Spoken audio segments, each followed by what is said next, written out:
अस्सलाम वालेकुम। दोस्तों, एक दफ़ा एक आदमी को दूर दराज पानी भरने के लिए जाना पड़ता था। तो वो दो बाल्टियों की मदद से दूर से किसी कुएं से पानी भर के लाता और अपने घर पे आके किसी ड्रम के अंदर स्टोर करता था।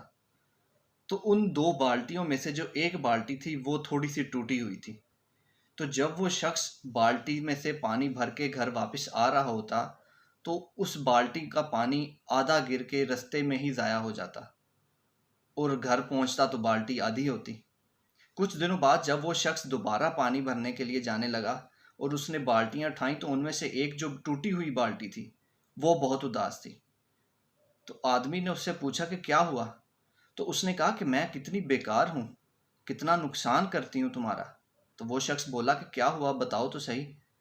तो वो बाल्टी बोली कि तुम पानी भरने के लिए इतनी दूर जाते हो, तो जब वापस आते हो तो मेरे टूटे हुए होने की वजह से वो जो पानी है वो आधा ज़ाया हो जाता है, वो आधा रास्ते में ही गिर जाता है। और जब तुम घर पहुंचते हो तो पानी आधा रह जाता है। देखा मैं कितनी बेकार हूँ तुम्हारे लिए। तो वो शख्स उस बाल्टी को कहता है कि तुम परेशान ना हो, आज जब मैं कुएं से पानी भर के घर की तरफ आ रहा हूँगा, तो तुमने रास्ते के ऊपर निगाह डालनी है, तुमने रास्ते को देखते आना है और घर आके मैं तुम्हें बताऊंगा एक चीज़। तो वो बाल्टी कहती है कि चलो ठीक है। तो वो शख्स उस दिन मामूल की तरह पानी भरता है कुएं से और घर वापस आता है, पानी को ड्रम में उंडेल देता है। तो जो टूटी हुई बाल्टी है उसे कहता है कि बताओ तुमने रास्ते में क्या देखा।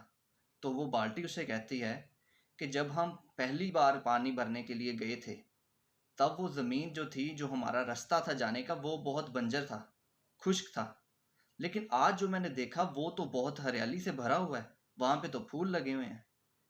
तो मालिक कहता है कि यही तो बात है जो तुम्हें मैं समझाना चाहता हूँ। जब मैं पानी भर के वापस घर की तरफ आता हूँ, तो तुम्हारा जो हिस्सा टूटा हुआ है उससे कतरा कतरा करके पानी ज़मीन पे गिरता रहता है और वक्त के साथ साथ वहाँ पे हरियाली फैलने लग गई।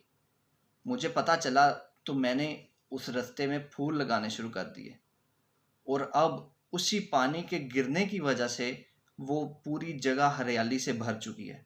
वहाँ पे फूल भी लग गए हैं, खुशबुएं फैल रही हैं। ये सिर्फ तुम्हारी वजह से है। तो ये सुन के वो बाल्टी खुश हो गई। दोस्तों, ज़िंदगी में हम भी अपने आप को किसी सिनेरियो के अंदर ये समझते हैं कि हम बहुत बेकार हैं, या दूसरे हमें कहते हैं कि तुम बेकार हो, तुम कुछ नहीं कर रहे हो, तुम्हारी कोशिश बहुत छोटी है। अगर आपको भी ये लगता है तो आप उस बाल्टी के बारे में सोचें कि जिस तरह वो टूटी हुई होने के बावजूद पानी को गिराती जाती थी और एक दिन उस रास्ते में हरियाली उसी वजह से फैली। तो आप अगर कोशिश करते रहेंगे, चाहे छोटी ही कोशिश हो, चाहे छोटे कदम से आपको कोशिश करनी पड़े, एक ना एक दिन कामयाबी आपको ज़रूर मिलेगी। और तब वही लोग जो आज आपको कहते हैं कि आप बेकार हैं, कल को वही आपके कंधे पे हाथ रख के कहेंगे कि यार, तुम तो बहुत काम के इंसान निकले, हमने तो तुम्हें पहचाना ही नहीं। सो परेशान ना होइए, ज़िंदगी में आपका भी वक्त आएगा और तब आपकी वजह से भी आपकी अपनी लाइफ में और लोगों की लाइफ में हरियाली भी फैलेगी और खुशबू भी फैलेगी। आज का पैगाम अच्छा लगा हो तो सभी दोस्तों के साथ शेयर ज़रूर कीजिएगा। आतिफ अली को इजाज़त दीजिए। अस्सलाम वालेकुम।